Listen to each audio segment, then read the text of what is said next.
안녕하십니까, 레필입니다. 10월 10일 두산 에너빌리티 보도록 하겠습니다. 증시 먼저 보겠습니다. 코스피 0.26% 하락했고요. 코스닥은 2.6% 하락했습니다. 오늘은 코스피 지표 상승 출발을 했지만 장 후반으로 갈수록 밀리면서 오히려 이제 하락으로 진행이 되었고요. 외국인 투자자가 2천억 정도 매도를 하였고 기관 투자자가 5,800억을 매수를 했습니다. 외국인 투자자에 의해서 이제 주가가 좀 떨어진 것 같은데 오늘도 좋지 않은 흐름이 이어졌습니다. 2,400선을 이제 겨우겨우 지키고 있지만 별다른 이제 반등 없이 지속적으로 이 하락세를 겪고 있는 상황입니다. 코스닥은 570억을 외국인 투자자가 매수를 했고요. 기관 투자자를 210억 정도 매수했습니다. 양매수 진행되었지만 코스닥은 2.6%까지 21포인트 하락하면서 795포인트까지 밀리는 모습이고요.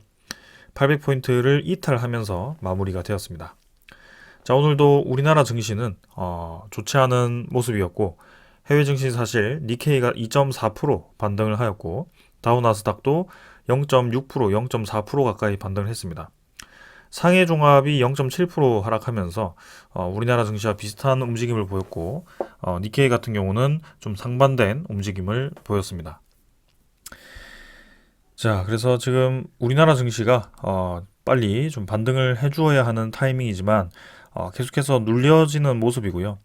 좀 이제 올라가는 상황 속에서도 이렇게 고점을 밀어버리면서 긴 음봉을 며칠째 만들어가고 있습니다. 바닥을 계속 다지고 있는 상황이지만 그 바닥 라인을 언제든지 이탈할 수 있는 이 상황이라고 볼 수 있고요. 이렇게 고점을 올리지 못하고 계속 밀린다라고 한다면 계단식으로 추가적인 하락이 더 나올 수도 있다라고 생각을 합니다. 증시 자체가 지금 2600선에서부터 거의 10% 가까이 하락을 했고요. 그런 상황이기 때문에 모든 종목들이 좀 웬만한 종목들이 모두 10% 이상 떨어진 상황이다라고 보시면 되겠습니다. 자, 이러한 상황들이 좀 해결되기 위해서는 국제 정세라든지 그런 이제 금리 인상 마무리, 그다음에 인플레이션 이 안정화가 필요한데요. 지금은 그런 상황들이 우리 증시 분위기에 결코 좋지 않게 움직이고 있습니다. 그래서 이번에도 주말 동안 지금 이제 중동 쪽에 전쟁이 터지면서 유럽에 이어서 지금 중동까지 전쟁이 번지는 그런 상황이 나왔습니다. 세계 각국에서 계속해서 이 긴장감이 높아지는 상황 속에 인플레이션에 대한 압박으로 그런 고물가, 그다음에 고금리가 유지되면서 많은 국가들이 지금 힘들어하는 것 같습니다. 그래서 이제는 그런 부채에 대한 부담감들도 작용을 하고 있고 국가 간의 그런 이 갈등도 커지다 보니까 증시 입장에서는 아주 최악의 상황이 이어지고 있는 상황입니다. 코스피 같은 경우는 일단은 이제 이번 주에 반등을 좀 시도하면서 진행을 해야 되겠지만 만약에라도 2400선을 이탈시키면서 2300선까지 진입을 한다면 추가적인 하락이 조금 더 나올 수 있다라고 보여집니다. 특히 외국인 투자자 위주로의 매도세가 줄곧 이어지고 있고요.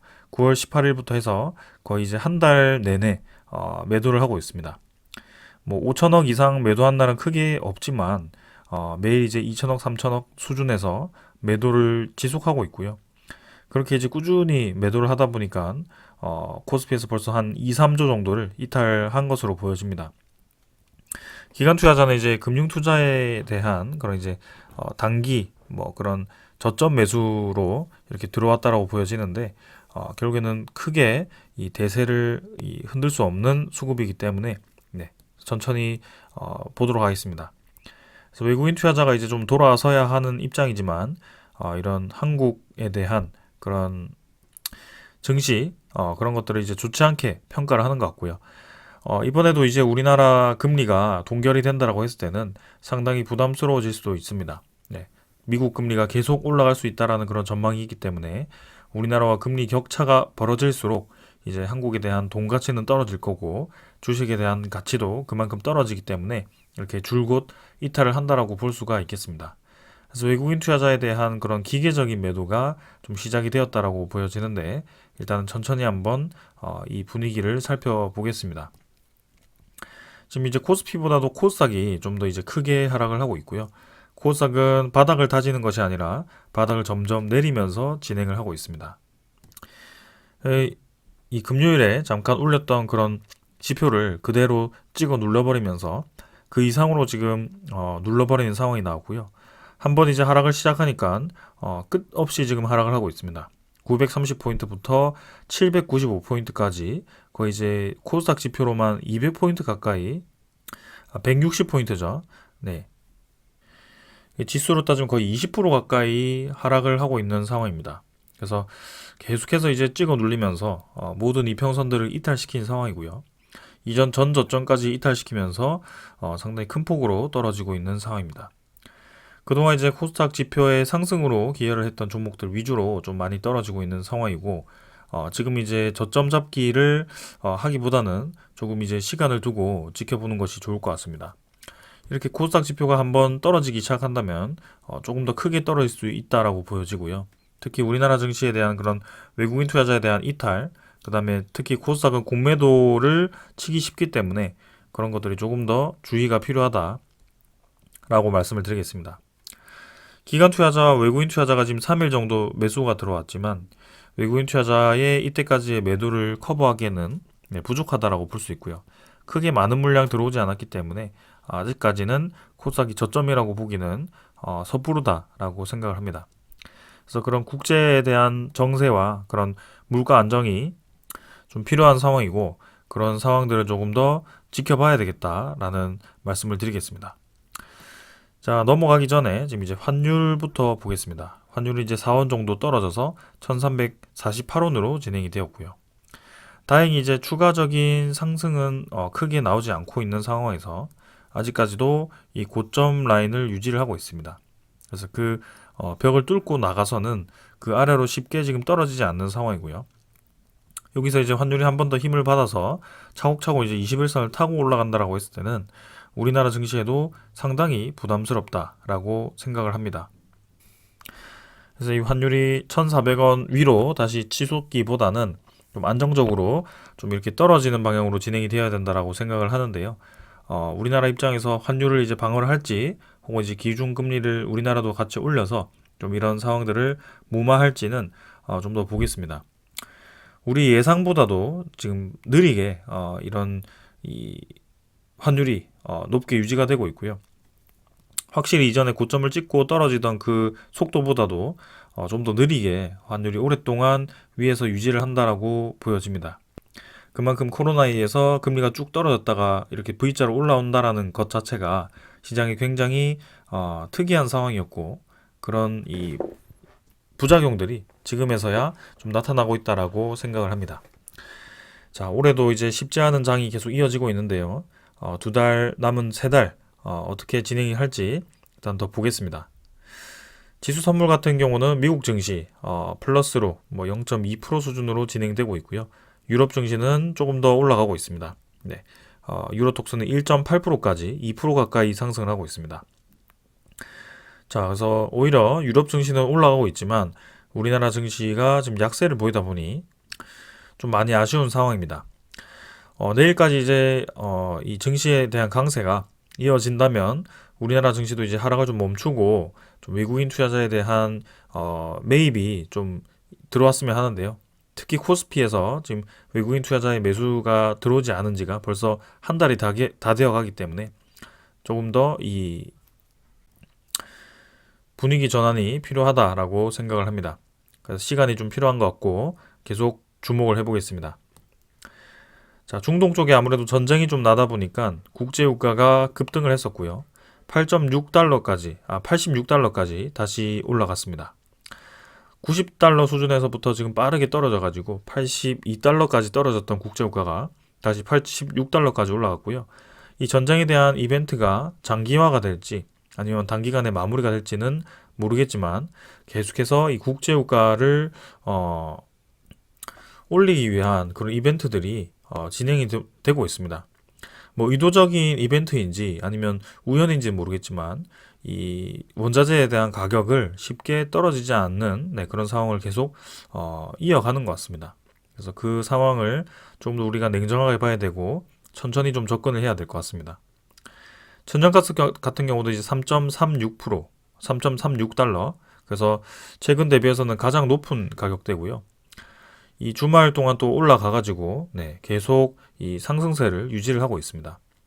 최근 1년 동안 이 7달러에서부터 고점을 찍고 떨어지던 그 올 초를 제외하고는 가장 높은 가격대로 지금 올라가고 있고요. 아무래도 이 겨울이 오면서 그런 추위가 또 예상이 된다면 천연가스에 대한 수요가 높아지면서 자연스럽게 올라갈 수 있다라고 봅니다. 그러나 지금 저렇게 중동 전쟁, 유럽 전쟁이 계속 장기화가 된다면 이런 원자재 가격은 계속해서 또 올라갈 수밖에 없고요. 이전에 우리가 러시아 전쟁이 터지면서 올라갔던 그 수준까지는 아니더라도 상당 부분 올라간다면 또 이제 그 관련 기업들이 상당히 부담스러울 수밖에 없습니다. 그래서 이러한 것들을 좀 이제 면밀히 좀 봐야 되는 상황이고요. 이 하나 가지고는 판단하기 어려운 굉장히 복잡한 시장이 이어지고 있습니다. 그럴 때일수록 우리 좀 더 무게를 가지고 기다려야 될 것 같고요. 이 차트가 좀 올라갈 듯 하면서도 계속 이렇게 무너지면서 좀 시간이 계속 길어지고 있습니다. 그래서 인내심이 좀 필요한 시장이다라고 말씀을 드리고 싶고 이렇게 힘든 장이여야지 우리가 이전에 이후에 올라갔을 때 정말 저렴한 가격대에서 매수를 했구나라고 생각이 들 그런 시간입니다. 그래서 지금은 조금 차분히 기다리면서 계속해서 그런 이 매수 단가가 온다면 조금씩 모아가는 것이 전략 방법이라고 생각이 되고요. 혹여나 이제 그런 자금이 부족하다고 한다면 절대 지금은 신용을 쓸 타이밍은 아니고요. 아쉽긴 하지만 그런 가격대를 조금 이제 기다려야 될 것 같습니다. 그래서 지금은 천천히 현금 위주로의 이 매수 매도를 하고요. 최대한 좀 이제 이 인내심을 가지고 지켜보아야 되는 상황이다라고 정리를 하겠습니다.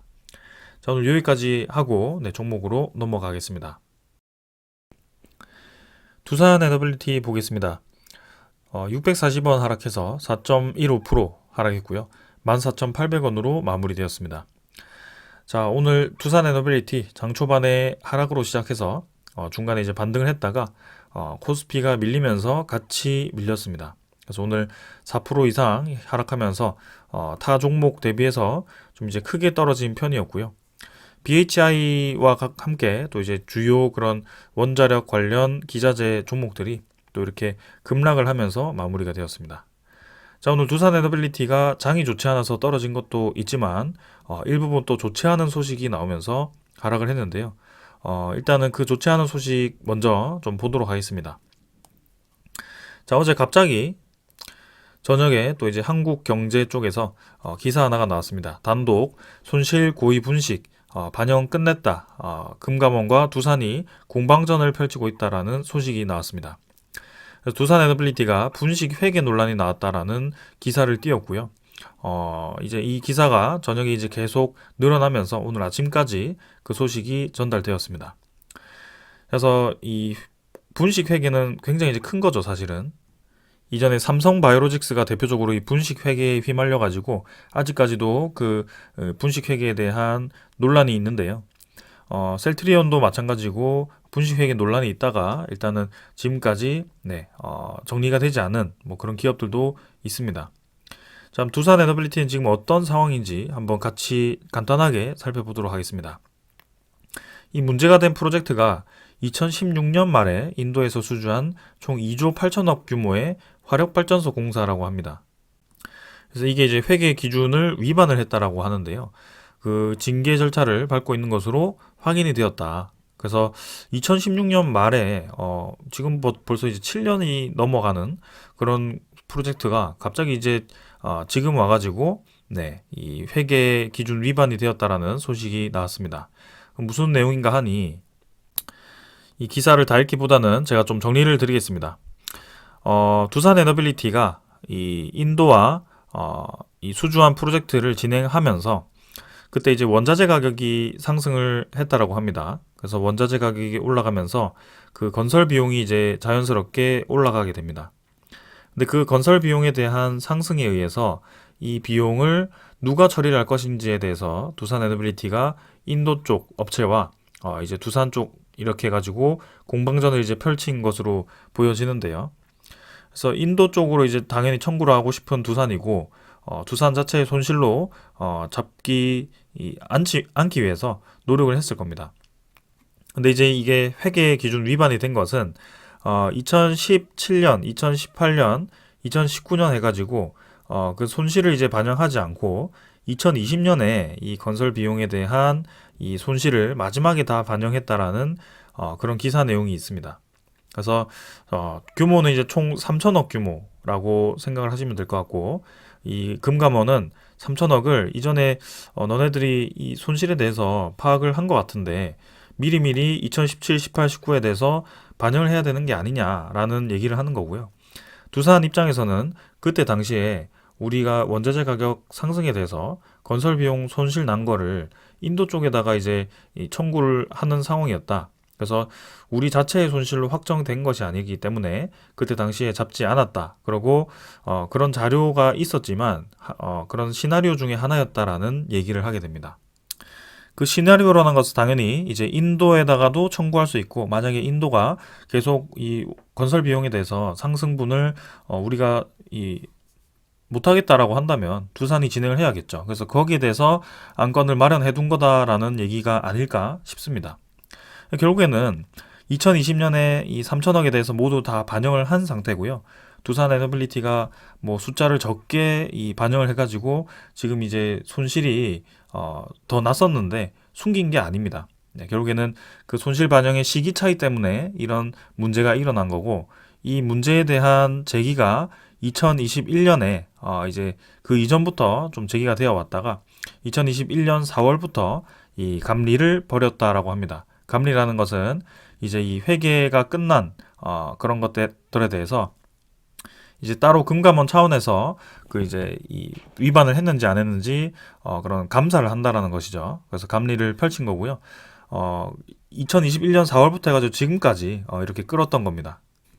그래서 지난달에 9월에 회사 측에 고의 등을 포함한 중징계를 예고하는 그런 조치 사전 통지를 보내고 감리위 안건으로 올렸다라고 합니다. 그래서 지난달 중순과 이달 초순 두 차례 이제 심의를 했다라고 하고요.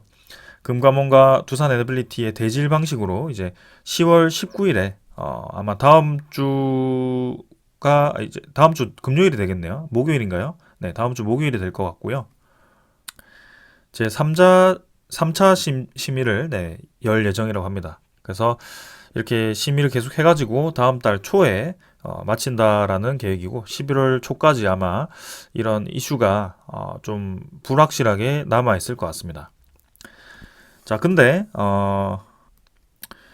회사 측에서는 이미 이제 발주처와 원가 상승 분담 책임을 놓고 분쟁을 벌이던 상황이기 때문에 손실이 정확하지 않아서 반영할 수 없었다라는 이제 항변을 했다라고 하고요. 2020년 발주처와의 분쟁이 마무리되어서 확정 손실을 일시에 재무제표에 반영했다. 그래서 이렇게 이제 이 손실에 대해서 반영이 되었다라고 합니다. 자, 그래서 전체적인 평가는 이제 증권선물위원회 의결을 통해서 이제 최종 결론이 난다라고 하고요. 그 이전에 셀트리온이라든지 KTNG에 대해서도 징계 과정에서 금감원이 이제 고의적 회계 부정이라고 판단을 했지만 그게 아니라 이제 증선위는 중과실로 이제 감경을 했기 때문에 두산 에너빌리티도 좀 그런 가능성이 충분히 있다라고 보여지고요. 네, 지금 이제 확실한 손실이 아니었기 때문에 그런 중징계보다는 좀 이런 과실로 좀 넘어가지 않을까 싶습니다. 그러면 이제 벌금을 낼 것 같은데요. 벌금 수준은 사실 뭐 몇천억 뭐 이런 게 아니고 많아봤자 이제 몇백억 수준이기 때문에 두산 에너빌리티 입장에서는 크게 좀 아쉽지만 어쩔 수 없는 상황입니다. 그래서 이 결론이 어떻게 날지는 사실 좀 더 봐야 되겠지만 이 분식 회계로 결론이 나기는 쉽지는 않을 것 같다라고 하고요. 그리고 이 기사가 갑자기 이제 어제 휴일 마지막 날에 이제 띄워졌는데 마무리를 앞두고 이제 고의적으로 띄운 것인지 혹은 이제 요런 어, 마지막 내용이 이제 눈에 띄죠. 이 갑자기 이제 서울대학의 회계 담당 교수 이 얘기를 이렇게 문구로 따가지고 주주이익을 보호해야 하는 회계가 오히려 영업에 지장을 줘서 수주 산업 경쟁력을 잃게 할 수 있다라는 얘기를 하게 됩니다. 여기 이제 국내를 얘기를 하는 것 같고요. 그죠? 국내 수주 산업의 경쟁력이 약화할 수 있다. 이 얘기를 하는데 지금 우리나라에서 이 3파전을 벌이고 있는 신한울 3, 4호기에 대한 주 설비 공사가 있습니다. 지금 두산에너빌리티는 현대건설과 함께 컨소시엄을 구성해서 진입을 하게 되고 그 다음에 이 대우건설이 또 다른 컨소시엄, 그다음에 세 번째 컨소시엄이 저기 삼성물산 쪽이 있습니다. 근데 삼성물산 쪽은 이제 GS건설이 최근에 이제 이 철근이 빠진 아파트 공사 건설로 인해서 좀 그런 이슈들이 있었습니다. 근데 이번에 이제 두산 에너빌리티 거를 하나 터뜨려가지고 이렇게 두산 에너빌리티 컨소시엄도 뭔가 이제 이 회계 쪽으로 부정을 했던 뭐 그런 인식을 남기게 됐죠. 나머지 이제 대우건설 프로젝트가 이제 컨소시엄이 하나 남게 되는데요. 이렇게 되었을 때 좀 이제 그런 이 국내 입찰을 위해서 사실 11월 달, 12월 달에 이제 최종 입찰을 마무리하고 이제 최종 이 선정이 되기 때문에 그런 것들을 앞두고 이렇게 서로의 이제 부정적인 이슈들을 하나 둘씩 까는 것이 아닌가, 네, 그런 생각도 좀 듭니다. 그래서 좀 아쉽긴 하지만 지금 이제 두산 에너빌리티가 좋지 않은 소식에는 휘말린 것은 사실인데요. 그게 뭐 이 기업 전체를 흔들 만큼, 그리고 이 상장 주식을 뭐 흔들 만큼 큰 이슈는 아니라고 생각을 합니다. 네. 보통은 이제 이 자산을 이제 늘려가지고 일부러 이제 부풀리는 입장은 굉장히 문제가 되지만 이렇게 이제 손실 반영에 대한 이 시각 차이, 네, 그 다음에 이 타이밍 차이는 크게 뭐 저는 문제되지 않을 거라고 보고 있고요. 저 손실 반영이 되지 않았다라고 해서 두산 에너빌리티가 저때 뭐 수익이 좋은 회사로 인식받았던 것도 아니고 이미 어려운 상황 속에서 저렇게 진행된 것이기 때문에 크게 뭐 이 주식 투자에 대세에 영향을 미칠 만큼 이 중요한 이벤트는 아니었다라고 판단을 할 것 같습니다. 네, 그래서 너무 이제 걱정하지 않으셔도 될 것 같고요. 조금 이제 이 소식을 기다리면서 네, 지켜보겠습니다. 자, 근데 이제 괘씸한 것은 저렇게 이제 계속해서 하나씩 저렇게 툭툭 던집니다. 네, 좋지 않은 소식을 던져가지고 꼭 이제 주말 지나고 나서 그죠? 그때 이제 웨스팅하우스에 대한 이 소송 얘기도 나올 때 4월 26일에 우리나라 대통령이 미국을 방문해서 워싱턴 선언을 할 때도 갑작스럽게 주식을 떨어뜨리거나 혹은 그 다음에 이제 뜬금없이 폴란드 쪽에서 이 웨스팅하우스의 사장이 폴란드 내에서는 이 한국 원전을 건설할 수 없다라는 인터뷰를 따가지고 그때부터 또 주가를 떨어뜨렸었죠. 그게 욕이었는지 제가 욕이었는지 기억이 잘 안 나는데요. 아무튼 그런 이슈들을 하나씩 떨어뜨려가지고 이렇게 쭉쭉 밀어버립니다. 네, 그런 상황들이 계속 좀 고의적으로 나오고 있다라는 생각이 좀 드는데, 그런 생각을 좀 한 이유 중에 하나가, 자, 분명히 이제 똑같은 소식이 나왔습니다. 회계 부정이라든지 뭐 그런 이 소식을 띄우고, 누군가는 이제 이렇게 매도를 했지만, 누군가는, 네, 여기는 뭐 매수를 했는데, 누군가는 이제 매수를 했다는 말이죠. 그래서 분명히 크게 좋지 않은 소식이었다면, 정말 이제 치명적인 소식이었다면, 모든 수급이 이제 다 빠져나가야 하는 타이밍인데, 지금 이제 가장 적극적으로 매도를 했던 수급이 몇 개가 있습니다. 네. 근데 그 수급 중에 저는 이 외국인 투자자가 굉장히 의심스럽다라고 생각을 하고 있고요. 그동안 이 두산 에너빌리티를 계속 공매도를 활용해서 눌러왔던 주 세력이기 때문에 이번에도 굉장히 공매도를 이용해서 활발하게 또 주가를 눌렀다라고 볼 수가 있습니다.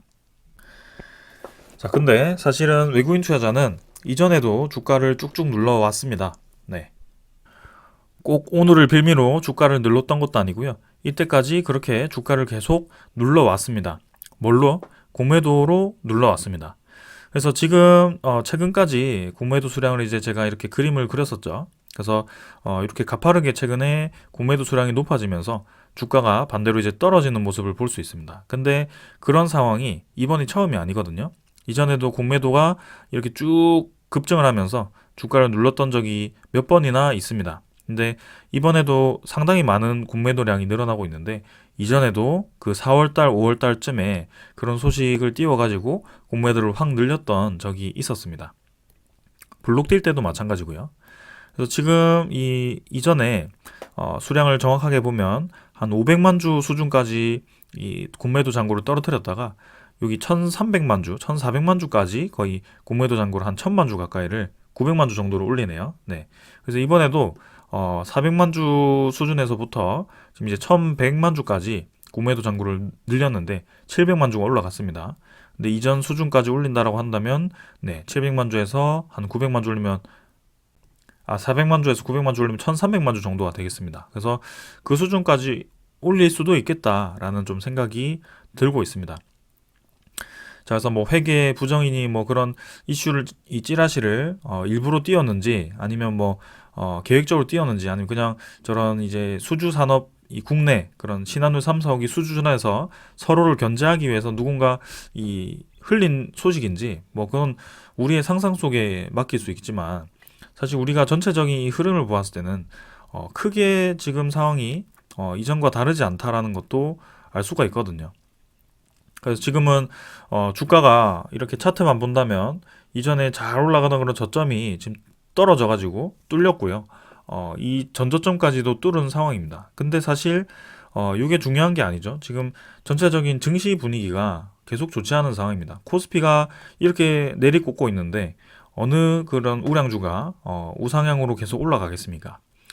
그런 작은 종목들은 덩치가 작은 종목들은 뭐 최근에 이제 중동 전쟁 때문에 방산주가 뭐 급등을 하고 뭐 다른 이슈를 띄워가지고 뭐 급등을 시키고 이런 종목들이 몇 개가 있겠죠. 근데 그런 급등을 한 종목들은 분명히 다음 날에 다시 떨어지게 됩니다. 네.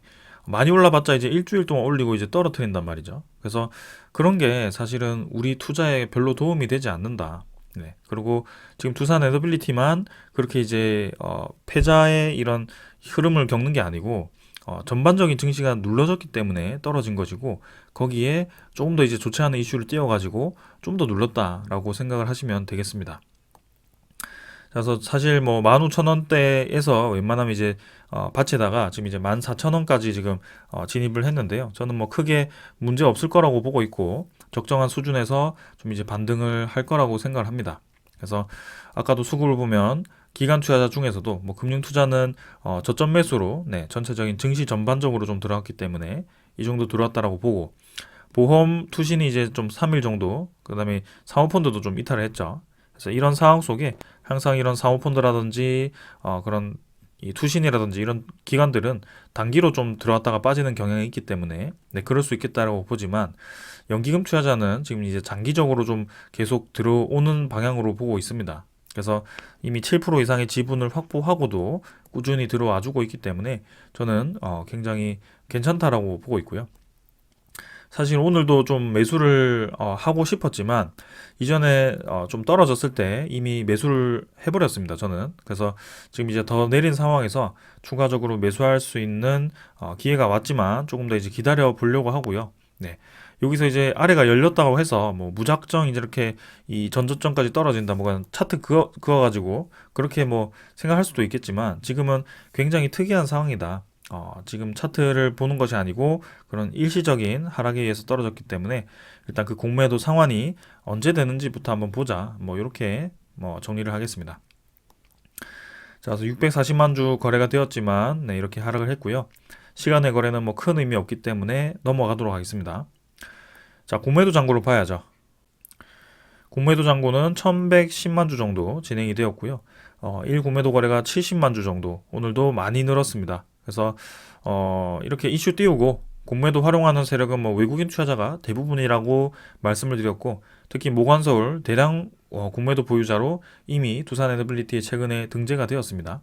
그래서 그 수급이 똑같은 수급이 지금도 공매도 잔고를 늘리고 있더라.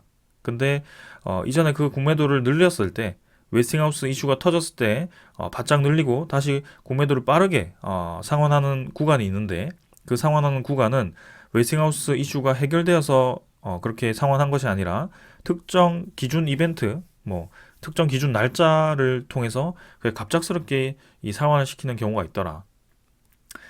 그래서 외국인 투자자는 지금 이제 그런 이슈로 좀 명분을 삼아서 공매도를 쌓아가지만 결국에는 두산 에너빌리티를 끝없이 떨어뜨리기 위해서 공매도를 쌓아간다라기보다는 그런 계속 박스권을 형성하고 공매도를 활용한 그런 차익 실현 혹은 물량 매집을 하기 위해서 활용을 하고 있다. 좀 이렇게 생각이 들거든요. 그래서 조금 더 길게 한번 바라보고 싶습니다.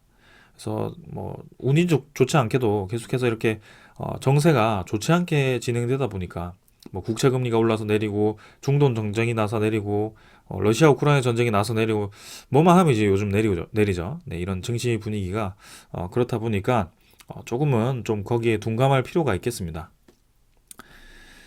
자, 그래서 너무 하락한 거에 대해서 네, 이렇게 생각하기보다는 지금 상황을 좀 냉정하게 보고 두산 에너빌리티 이외의 종목들도 다 하락을 하고 있구나. 그 다음에 이 공매도라는 것도 결국에는 이렇게 늘렸다가 줄이는 패턴이 있더라 라고 생각을 하시고 좀 때를 기다리는 것이 좋겠습니다. 자, 오늘도 70만 주 거래되면서 전체 거래량 640만 주 대비해서 11% 수준. 네. 공매도 비율은 사실 전보다 좀 줄었지만 결국에는 꾸준히 일 공매도 수량을 많이 채워가지고 좀 이 두산 에너빌리티 주가를 좀 눌리고 있네요. 그래서 19%, 15%, 15%, 뭐 11% 이렇게 해서 최근에는 계속 10% 이상의 공매도 비율을 유지하고 있고요. 평균 단가도 16,000원, 15,000원, 뭐 17,000원 이 수준에서 계속 형성을 하고 있습니다. 그래서 최근에 이제 700만 주를 공매도를 쌓았고요. 거기에 대해서 이제 대차 잔고도 마찬가지로 같이 좀 늘어나고 있습니다. 오늘도 체결이 110만 주 정도 늘었고 상환은 거의 없었고요. 2,770만 주까지 대차 잔고가 증가했습니다. 자, 대차 잔고가 지금 연일 증가를 하면서 1,800만 주 수준에서부터 2,700만 주까지 900만 주 가까이 늘었는데요. 그러면 앞으로 더 내리는 것이 아닌가라고 이렇게 생각할 수도 있겠지만 이전에 이미 네, 이렇게 대차 잔고가 쭉 올랐던 적이 있습니다. 네. 아까 그 웨스팅하우스 하락에 의해서 떨어졌던 그 구간에서 공매도 잔고와 대차 잔고를 한 900만 주 가까이 늘리면서 네, 이미 3천만 주 정도의 대차 잔고를 기록했었고요. 이번에도 천천히 올리고 있긴 하지만 최근에 갑자기 급격하게 올리지만 결국에는 이전 수준까지 올릴 가능성도 있어 보입니다. 자, 그래서 정확한 이제 외국인 투자자의 의도를 제가 정확하게는 100%는 모르지만 일단 그 흐름은 분명히 있기 때문에 한번 때를 기다려보자 라고 말씀을 드리겠습니다. 오늘도 이제 외국인 추적 물량이 58만 주 매도해서 33만 주 매도로 사실 마지막에 또 매수가 됐습니다. 전날도 그렇고, 네, 이전 날도 그렇고요. 최근 한 4일 동안은 계속 전체 매도량보다는 마지막에 매수를 좀 해가지고 매도량을 줄이는 패턴으로 진행이 되고 있습니다. 그래서 우리 기억 속에는 굉장히 많은 물량을 뱉은 것 같지만 최근에 12.8%에서 12.59%, 네, 요 정도밖에 떨어지지 않았고요. 네, 아직까지도 12% 중반대를 유지를 하면서 이전에 우리가 생각하던 그 수준까지 다시 물량을 늘리는 패턴이 나올지 기다려 보도록 하겠습니다. 사실 10월 달에는 우리가 기대하는 소식들이 몇 있기 때문에 그런 소식들에 대해서 지금 기다리고 있는 상황인데 오히려 그런 소식이 나오지 않고 저렇게 주가를 눌리는 소식을 좀 오픈을 시키면서 이 주주들에게 멘탈 좋지 않은 그런 흐름을 좀 만들고 있습니다. 그러나 오랫동안 투자하신 분들은 생각보다 둔감하실 거라고 생각하고요. 이런 어려운 시장 좀 함께 이겨냈으면 하는 바람입니다. 자, 오늘 준비한 소식들 전해드리겠습니다. 체코 원전이 최종 입찰서를 또 이제 마감일을 연기를 했습니다. 그래서 계속 조금씩 이제 마감일을 연기를 하고 있는 상황인데요. 이번 달 31일까지라고 합니다. 그래서 이번 달 초에 이제 끝나려고 했는데 지금 계속 이 참여자들의 요청으로 좀 이제 조금씩 미루고 있는 상황입니다. 아무래도 건설 자재 단가가 올라가다 보니 그런 단가에 대해서 좀 셈법을 복잡하게 하는 것 같기도 하고요. 혹은 뭐 웨스팅하우스라든지 그런 뭐 EDF라든지 혹은 우리나라 한수원 입장에서 좀 더 생각할 게 있는 것 같습니다. 자, 지금 이제 EDF는 최종 서류 제출 절차를 돌입을 했고요. 이 EPR 1200에 대한 내기를 공급하는 얘기를 하는 것 같아요. 사실 이 입찰서가 두코반이 1호기, 그죠? 두코반이 1호기에 대한 입찰서인데 그게 1200메가와트급입니다. 근데 사실 이 1호기를 지으면 앞으로 이제 그 테멜린이라든지 두코반이 2호기라든지 그런 거에 대해서 이제 추가적으로 같은 이 입찰자에게 주겠다라는 이 체코 정부의 입장이었기 때문에 이렇게 총 4기에 대한 공급 계획을 세운 것 같습니다. 그래서 1200메가와트에 대한 이 모델을 과연 이제 누가 수주를 할지, 사실 웨이스팅하우스가 유력하기도 하고요. 어떻게 보면 이제 체코와 우리나라의 관계, 그 다음에 이 웨이스팅하우스에 대한 제조력에 대한 의심, 그런 것들이 이제 체코 쪽에 있기 때문에 우리나라도 상당 부분 유리하다라고 생각합니다.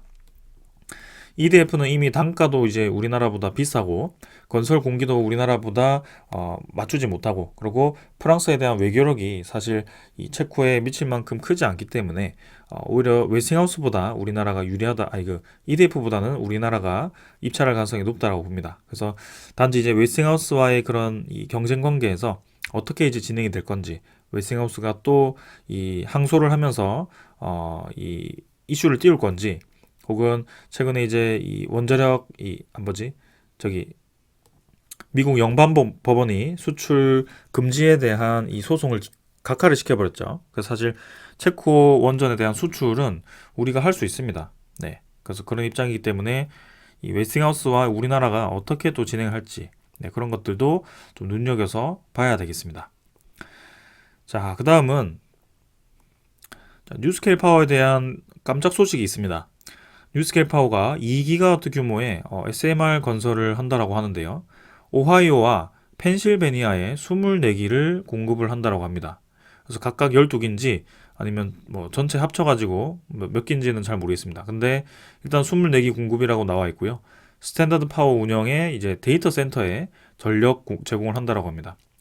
우리나라도 그렇고 지금 이제 미국도 그렇고 이렇게 데이터 센서에 대한 전력이 제공된다라고 하죠. 그래서 최근에도 이 빌 게이츠라든지 그런 이 과학자들이, 그런 엔지니어들이 앞으로 이제 AI에 대한 데이터 센터가 무지막지하게 지어질 건데, 그런 것들을 이제 이 살리기 위한, 그런 전력을 공급하기 위한 전력원들이 필요하다. 근데 그런 것들을 생각했을 때는 사실 이런 원전, 특히 초소형 원전 혹은 이런 SMR이 적합하다라는 얘기를 했습니다.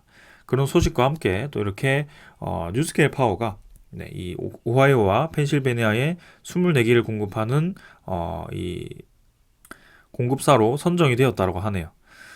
자, 24기라고 한다면 지금 아이다호주에 뉴스케일 파워가 6기, 그죠? 아이다호주에 6기, 그 다음에 루마니아 쪽에도 지금 12기로 제가 알고 있습니다. 그 다음에 저 폴란드 쪽에서도, 폴란드가 지금 6기인지 12기인지 제가 지금 기억이 잘 나지 않는데요. 그런 상황이고, 인도네시아, 뭐 필리핀, 뭐 그쪽에도 이제 유력하게 좀 검토를 하고 있는 상황입니다. 그다음에 우리나라 울진 쪽에도 SMR에 대한 6기 건설 검토가 있었는데 그건 사실 확정된 것이 아니기 때문에 넘어가도록 하고요. 이 확정된 것은 이 3기 정도인데 지금 이제 여기에 저 펜실베니아 쪽에 24기까지 합쳐가지고 이 뉴스케일 파워만 지금 벌써 이 24기,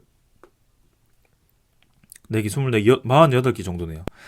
그래서 아이다호주 것만 하더라도 지금 이제 두산 에너빌리티가 이미 그 관련 소재를 이제 수주를 했고, 이제 올 연말에 원자로까지 수주해가지고 총 6천억 정도의 기자재를 기대를 하고 있습니다. 네. 그러면 이제 6기가 6천억에 대한 두산 에너빌리티 이 매출이 발생한다고 본다면 48기라고 했을 때는 이 4조 8천억 정도가 되겠습니다. 총 뉴스케일 파워에 벌써 4조 8천억에 대한 기자재가 예약이 되어 있다라고 보셔도 무방하고요. 왜냐하면 이 뉴스케일 파워와 이제 두산 에너빌리티 간의 그런 지분 계약에 따른 이 의무적인 기자재 공급 양이 있습니다. 그래서 거기에 이미 3조 이상을 기자재 공급을 의무적으로 하겠다라는 약속이 되어 있기 때문에 이 호기들은 두산 에너빌리티로 당연히 올 거고요. 그리고 뉴스케일 파워 입장에서도 프로젝트가 진행되면 진행될수록 계속 이제 원래 하던 업체에게 몰아줄 것 같습니다. 그래서 앞으로도 좋아질 것 같습니다. 자, 그리고 뉴스케일 파워가 이런 프로젝트들을 진행하기 위해서 그런 이제 유상증자와 같은 이 특수 자금을 이제 확보하는 그런 계획을 있는데요. 뉴스케일 파워가 특히 지금 가격이 많이 떨어져 있죠. SMR이 15.85달러에서 최근에 4.47달러까지 떨어졌다가 지금 이제 5달러를 회복했는데요. 이런 낮은 가격대에서 또 두산 에너빌리티가 추가 지분을 확보하면서 그 투자금을 주는 대신 제3자 유상증자 배정이죠. 네, 그런 느낌으로 이렇게 지분을 확보하면서 사업권을 또 계속 이 독자적으로 따낼 가능성이 높아 보입니다. 그래서 향후 어떤 흐름을 보일지 한번 지켜보고요. 기자재만 4조 8천억이라고 한다면 저는 상당히 지금 큰 건이다.